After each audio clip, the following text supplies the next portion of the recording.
If you're new to the channel, my channel consists of depositing my paycheck into my brokerage account. When I deposit the money into my brokerage account, I buy assets with that money, such as SPYM, SHG, CLM, and some high dividends ETF stocks. Then, when I buy stuff, I don't buy with my own money. I use my credit card to buy things such as pay my car insurance. I'll put gas in the car. When I go to the groceries, when I have to buy something from Amazon, things like that, I use my credit card. Then I paid that credit card in full with my brokerage account, which is a loan. Then with the money that I receive, like dividends and growth, my dividends paying back a portion of the margin, or little by little, it's going to cover my entire margin. And if I keep doing this over time, dividend is going to overtake my margin loan,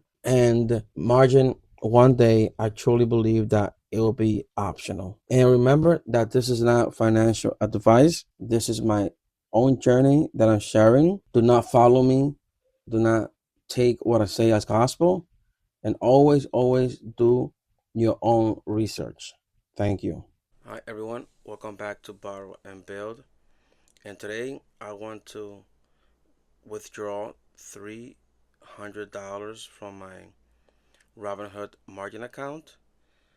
But just a quick update, my account right now is $25,086. I own 280 shares of SPYM, and my total return is 20%. Sometimes it goes to 21% or 22%. I have almost 252 shares of SSG, zero point 0.31 shares of Apple, 116 shares of CLM, and 10.5 shares of QDTE. It's a new member in the family, and this is because I don't want my margin to get out of hand. I want like CLM and QDTE to kind of keep my margin at bay. And as of now, my margin is $7,928, and Robinhood is charging me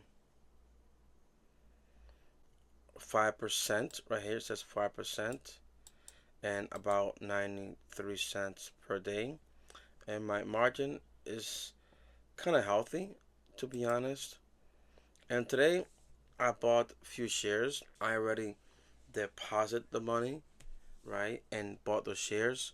So what I'm gonna do is that I'm going to withdraw $300 from my Robinhood account back to my bank account. I am doing this from my own phone, because if I do this on the right here, like on the website, you're going to see my routing number and my account number, and technically I don't want that, so I'm doing that right now from my phone. And you see what's gonna happen with my Robinhood portfolio and my buying power. So right now I'm going to withdraw $300. Okay, and okay, back to my debit card, and voila, it's already done. And I'm going to refresh this right now, and you see, let's see what happens when I refresh this. You see my value of the account drops, and also my buying power drops. Right now I owed $8,228, but this is what happens when you do this type of investing, because I don't want my just give my money away, to my credit card, or to my bank, or to my mortgage. I just want to keep that money working for me in the background. And as of now, this is a work in progress. So as of now, I I have added, since I started doing this, obviously I owe more margin than this, and this is the money that I started tracking since December started. So as of now, I have deposited over $2,800, and I have used a margin as of now. So I'm gonna have to update this. So this is, just bear with me for a second. It's 38 50 because I used withdrawal for $300. Kind of updating this right now as I recording this. And here, basically, I'm going to, okay, what's the formula? I put the point here. I'm gonna subtract this, which is the amount I have invested as of now, and my total margin as of now. That's minus, boom, and okay, this is what it is.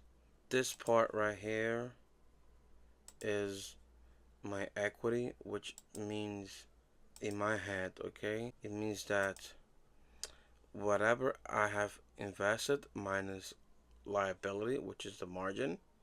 So I'm negative $1,048 of equity. I'll do the math just to make sure. But, and let's say my dividend, it's still this amount, right?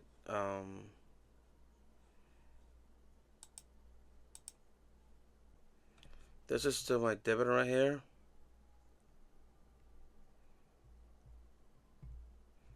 Copy. So I have to like bring it down here. I'm gonna paste it. So I'm gonna go to shortfall. So now I'm up. I'm gonna have to update the shortfall. So it's the formula for this in my head is um this, which is the margin minus my dividend, my total yearly dividend income. Like if I'm going to just like in my head, like if it's just gonna drop it, right? Like if I'm gonna use my entire yearly dividend to pay off this margin, this what it would look like.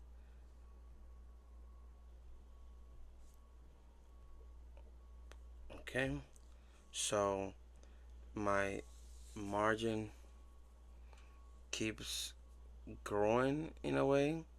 Okay, so that's what it looks like. My margin keeps growing because I'm using more, I'm investing more, but at the same time, I'm using more margin. It's stacking. So my dividend will basically pay this off. Actually, I think I did something wrong here. Let me check my formula here. Please, guys, bear. It's not a plus. It's a minus. I knew something was going on. Okay, that's more like, okay, guys. So this is like a work in progress. Just bear with me. I'm gonna try to upload this type of content the way I'm doing it now, but it takes a little bit to get the hang of it. So as of now, this is my total dividend, my total margin, and as of now, like what I have done in December, and this will be the difference between my margin and dividend. Like if I drop my dividend, so you get the point. All right, guys. Um, thank you for watching. If you like, share, subscribe. Remember, like this is like I'm trying to upload this type of content. Like I'm not just I'm not just going to upload from my phone. Like I'm using my iPad, and it's like a new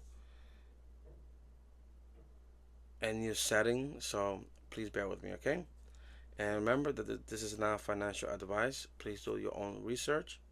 and do not follow me blindly. I'll see you in the next one.